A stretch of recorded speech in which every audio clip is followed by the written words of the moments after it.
Hello and welcome back to my channel. Yesterday we have seen about constructor and difference between constructor and method and two question for practice set depending on previous uh, part of the Java.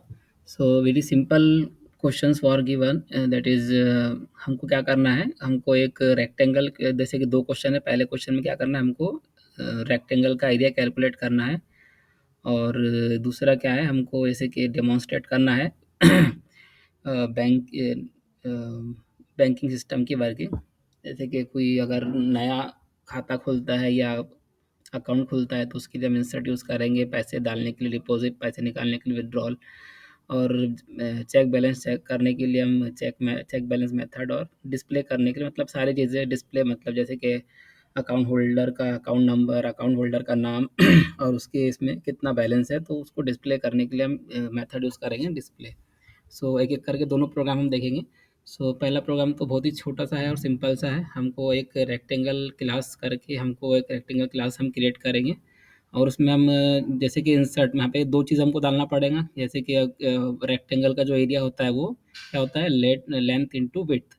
ठीक है, तो ये दो चीज़ें ये accept करेंगे मतलब इस ब्रैकेट में आएंगी लेंथ एल और विड्थ डब्ल्यू। आप जो चाहे वेरिएबल यूज़ कर सकते हैं A B C D X Y Z जो भी यूज़ करना है। और कैलकुलेट एरिया में हम डिस्प्ले करेंगे मतलब प्रिंट क्या करेंगे L into W, that's all. ठीक है, फिर उसके बाद हम जैसे कि उसको यूज़ करना है तो हम मेन मेथड यूज़ करेंगे और ऑब्जेक्ट वगैरह क्रिएट करेंगे और इनिशियलाइज करेंगे और ये इंसर्ट को और कैलकुलेट एरिया मेथड को हम कॉल करेंगे। तो जब जब ये मेथड कॉल होंगे तब तब वो पहले वाले इसमें क्या होगा वो वैल्यू लेगा मतलब लेंथ और विड्थ लेगा और जब ये वाला मेथड कॉल होगा तब ये एरिया कैलकुलेट करेगा। तो बहुत ही सिंपल सा प्रोग्राम है। तो जैसे कि हमने क्या किए एक रेक्टेंगल नाम की क्लास हमने क्रिएट किए जिसमें दो वेरिएबल है लेंथ और विड्थ।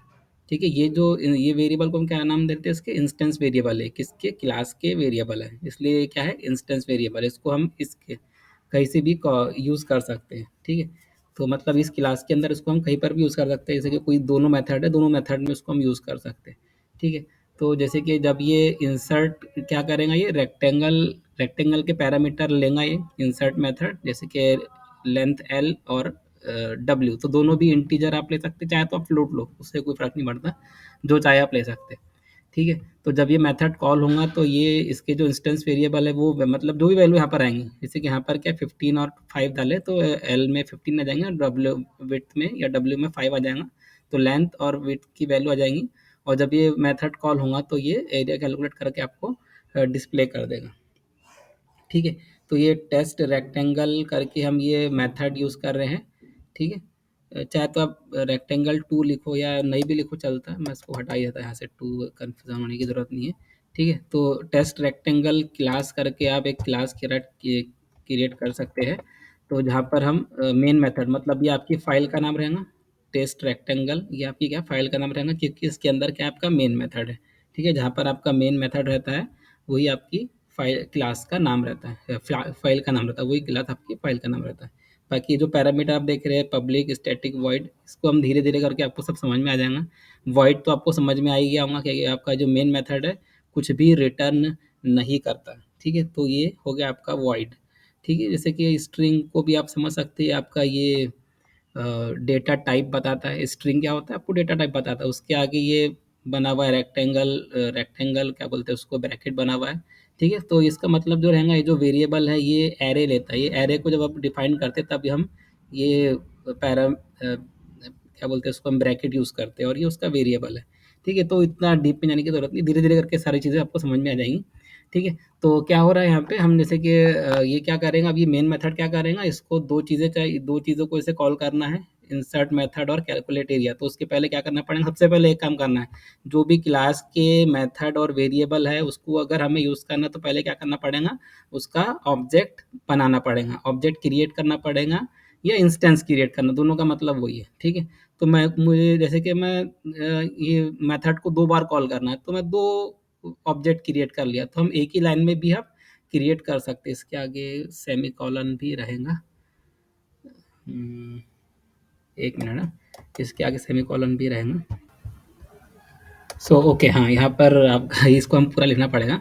तो जैसे कि हमको अगर 2 ऑब्जेक्ट अगर क्रिएट करना है, तो हम कॉमा डाल के भी हम ऑब्जेक्ट क्रिएट कर सकते हैं। तो हमको ये क्लास का नाम एक ही बार लिखना पड़ेगा। जिस तरह से हम जैसे कि कोई वेरिएबल डिक्लेयर करते हैं, इंट लेंथ कॉमा विड्थ भी डाल सकता हूँ मैं यहाँ पे। मतलब ये इंट लेंथ कॉमा विड्थ करूँगा तब भी ये डिक्लेयर हो जाएँगे, ठीक है? बिल्कुल उसी तरह से हम किसी क्लास को भी ऑब्जेक्ट अगर हमको क्रिएट करना है, तो हम वो इस तरह से कर सकते हैं। मतलब r1 equal to new rectangle, फिर उसके बाद में कॉमा लगाएंगे R2 equal to new rectangle, क्योंकि हमने 2 ऑब्जेक्ट इसलिए बनाए क्योंकि हम मेथड को जब हम कॉल कर रहे हैं, तो हम ताकि हमको ये वैल्यू हमारी सेव हो जाए, ठीक है? अगर मैं इसको R1 डॉट इंसर्ट 11,5 करूँ, फिर R1 dot insert comma insert 3,15 करूँ, उससे आपके प्रोग्राम में कोई फ़र्क नहीं पड़ेगा।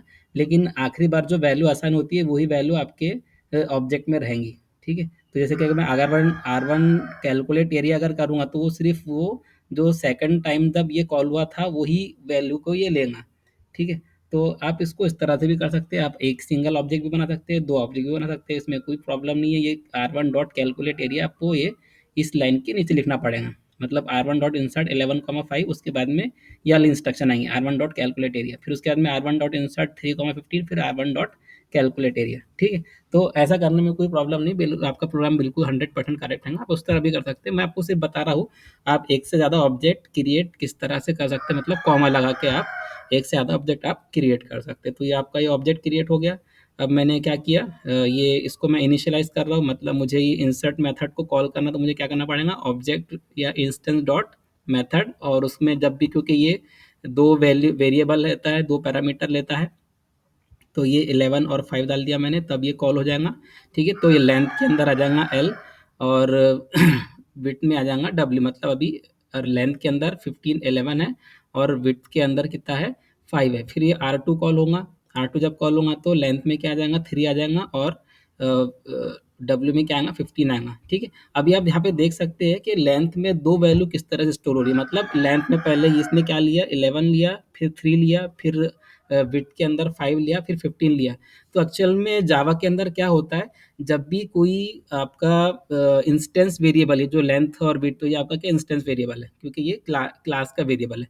तो जब भी आपका क्लास का वेरिएबल डिक्लेयर होता है या इनिशियलाइज होता है, तो क्या होता है, जब भी इसमें वैल्यू जाएंगी, तब वो जो वैल्यू रहती है, वो हीप मेमोरी में स्टोर होती है, हीप मेमोरी में, ठीक है? इसकी वैल्यू कैसे स्टोर होती है, हीप मेमोरी में।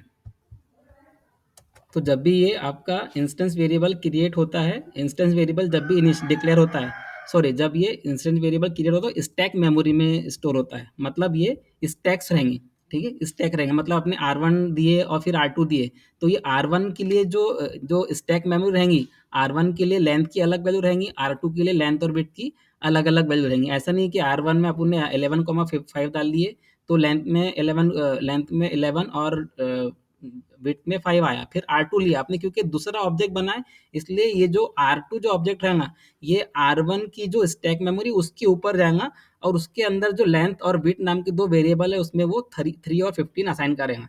तो ये जो 11 5 है, उसके ऊपर 3 और 15 ओवरराइट नहीं होंगे, क्योंकि ये R1 अलग ऑब्जेक्ट है, R2 एक अलग ऑब्जेक्ट है। क्योंकि ये जब ये आपका इंस्टेंस वेरिएबल इनिशियलाइज होता है, तो क्या होता है, R1 ये अलग मेमोरी लेगा, R2 ये अलग मेमोरी लेगा। उसके अंदर R1 के अंदर इस क्लास के सारे मेथड और वेरिएबल अवेलेबल रहेंगे, जो कि स्टैक मेमोरी में रहेंगे। उसके बाद में क्या होगा, जब ये वैल्यू असाइन होंगी, मतलब R1 डॉट इंसर्ट 11,5 कर रहे, तो ये जो लेंथ नाम का जो वेरिएबल है, ये जो वैल्यूज रहती है, मतलब ये आपका मेथड हो गया, या अगर मैं डायरेक्टली R1 डॉट लेंथ करूंगा, तो जब ये डायरेक्टली कॉल हो जाएगा, तो क्या हो रहा है, जब ये वैल्यू असाइन होंगी, तो वो हीप मेमोरी में जाएगा, ठीक है? तो ये हीप मेमोरी भी अलग रहेंगी, R1 की हीप मेमोरी अलग रहेंगी, और R2 की हीप मेमोरी अलग रहेंगी। तो R1 में जो वैल्यूज रहेंगी, वो हीप मेमोरी में सेव होंगी, R2 की भी हीप मेमोरी, उसकी अलग हीप मेमोरी रहेंगी, मतलब एक के बाद एक, ठीक है?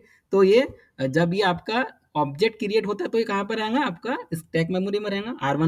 R1 जो है नीचे रहेगा, फिर उसके ऊपर में R2 रहेगा, ठीक है? ये दो अलग अलग मेमोरी रहेंगी, ठीक है? और आपके जब ऑब्जेक्ट इनिशियलाइज होंगे, तो वैल्यू कैसे असाइन होंगी, हीप मेमोरी में इनिशियलाइज होंगी, डिक्लेयर होंगे और इनिशियलाइज होंगी, ठीक है? मतलब 11 15 कहीं और जगह जा रही है, और 3 और 5 कोई और जगह जा रहा है, मतलब जब ये ऑब्जेक्ट आपका कॉल हो रहा है। उसी तरह से जब ये कैलकुलेट एरिया जब आपका कॉल होगा, तब बिल्कुल उसी तरह से प्रोसेस होगा। तो जब ये कैलकुलेट हुआ R1 डॉट इंसर्ट, तो आपके एल में क्या आया, 11 आया, और डब्ल्यू में क्या आया, 5 आया। तो वो वैल्यू लेंथ और विड्थ को असाइन हो गई।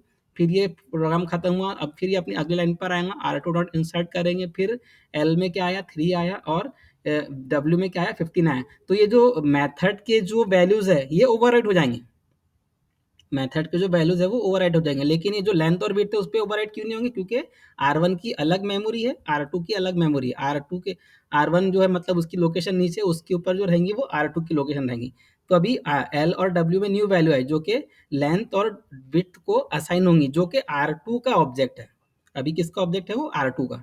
अभी किसका ऑब्जेक्ट रहेगा, वो R2 का। तो लेंथ के अंदर आ जाएगा 3 और विड्थ में आ जाएगा 15। ठीक है, ये जो एल और डब्ल्यू है तो ओवरराइड हो जाएगा इसका, क्योंकि काम भी खत्म हो गया। क्योंकि अभी हमको ये जो हमेशा जो नई वाली वैल्यू रहेंगी वो कहाँ पर रहेंगी, आपके आपके क्लास के जो इंस्टेंस वेरिएबल है उसमें सेव रहेंगी, ना कि मेथड में। ठीक है, तो ये दो वैल्यू उसमें इंसर्ट होगी। अब हम क्या होगा, ये मेथड खत्म हुआ, फिर R1 डॉट कैलकुलेट एरिया, तो ये आपका कैलकुलेट एरिया मेथड कॉल होगा। ठीक है, तो ये भी क्योंकि ये नॉन पैरामीटर इस मेथड है, क्योंकि इसमें कोई पैरामीटर नहीं, तो ये कोई पैरामीटर नहीं लेगा, और डायरेक्टली क्या करेगा, system dot print dot L length into width. तो ये जो लेंथ और विड्थ वेरिएबल है किसके वेरिएबल है, ये रेक्टेंगल क्लास के वेरिएबल है। तो क्योंकि अभी R1 डॉट कैलकुलेट एरिया की है, तो ये कहाँ से वैल्यू लेगा, R1 के स्टैक से मेमोरी लेगा। ये वैल्यू कहाँ से लेगा, R1 के स्टैक मेमोरी से लेगा, और वो प्रिंट करेगा लेंथ इंटू विड्थ। लेंथ की वैल्यू क्या है, 11, और विड्थ की वैल्यू क्या है, 5। तो 11 इंटू 5 कितना होता है, 55। तो वो जावा कैलकुलेट आपको करके डिस्प्ले कर देगा। अभी ये मेथड खत्म हुआ, फिर ये R2 डॉट कैलकुलेट एरिया। अब क्योंकि R2 डॉट कैलकुलेट एरिया है, तो ऑब्जेक्ट कौन सा आपका, R2 है, तो ये वैल्यू किसकी लेगा, R2 डॉट इंसर्ट की लेगा। मतलब लेंथ के अंदर जो वैल्यू रहेंगी वो कौन सी रहेंगी, 3 और 15 रहेंगी, क्योंकि ये ओवरराइट नहीं हुई। R1 की अलग मेमोरी है, R2 की अलग मेमोरी। ठीक है, अगर मैं वही काम अगर R1 डॉट इंसर्ट करता, फिर R1 डॉट इंसर्ट करता, क्योंकि R1 की जो मेमोरी चेंज नहीं हुई। ठीक है, क्योंकि ये उस पर ओवरराइट हो जाएगा। ठीक है, स्टैक मेमोरी नहीं बनेगी, क्योंकि हम R1 को ही क्या कर रहे हैं, ओवरराइट कर रहे हैं। मतलब मैंने R1 डॉट इंसर्ट अगर मैं दो बार कर रहा, R1 dot insert 11,5, R1 dot insert 3,15, तो क्योंकि ये दो अलग अलग मेमोरी नहीं है, R1 की मेमोरी एक ही है।